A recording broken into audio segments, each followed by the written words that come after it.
Labas, Antanina. Labas. Ačiū tau labai, kad tu atvykai antrą dieną po Joninių į Joniškio rajoną, į Rapulą demonstracinių veislių bandymų lauką. Ir aš tave norėsiu pakalbėti apie 3 Baltic Agro stomaijamas veisles. Būtinai. Einam, pasižiūrėsim, kaip atrodo.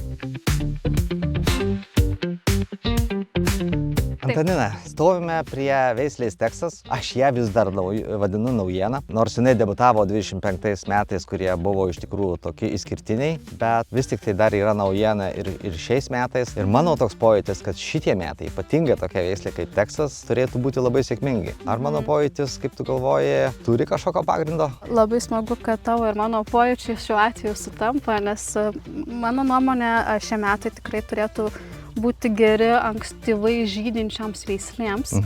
Ir turint omeny, kad Teksasas, imant per Lietuvos ir Baltijos šalis apskritai, yra viena ankstyviausiai žydinčių veislių ir tuo pačiu ši veislė geba geriausiai pasirodyti sausringom sąlygom. Ar ne, žiūrim dabartinę klimatinę situaciją ir žiūrim į orų prognozes, tai matom, kad ši veislės stiprybė tikrai bus aktuali šiais metais. Tai reiškia, pavasarinė drėgmė jinai puikiai išnaudojo, po to palijo. Vėl prasitęsia pakankamas aprūpinimas maisto medžiagom. Taip, ir būtent mūsų duomenys iš kitų šalių, kur itin yra sausringos sąlygos, tai būtent tokio ankstyvumo veislės visada groja numeriu 1. Tai manau, kad rezultatai bus džiuginantys šiais metais, tikrai iš veislės Teksaso.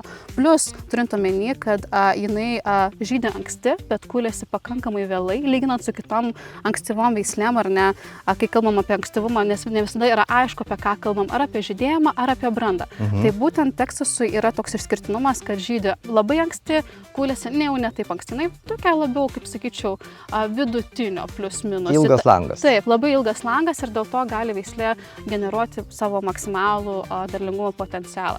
Ypač dar dėl to, kad greta to ankstyvo labai žydėjimo mes turime ir labai žalią, stiprų stiebą, kuris yra dėka unikalios genetikos, tai yra mūsų 2 selekcininkų bendras kūdikis.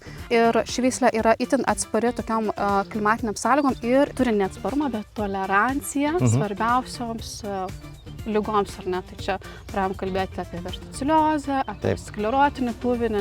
Tai šitoje vietoje Teksasas yra itin stipri ir jinai yra žalia. Dar labiau prailgina langą. Taip. Tai, žodžiu, šitą galim pasėti ir nebijoti, kad atėję į lauką rasime išvirtusią mūsų pasienį. Tai manau, kad tikrai geras pasirinkimas ūkiuose, vienokia ar kitokia proporcija, bet tokia veislė ir praeitais metais maniau ir dabar maniau, tiesiog privalo būti ūkyje. Tikrai taip, visiškai sutinku. Teksasas tikrai yra tas, ką verta turėti savo ūkyje.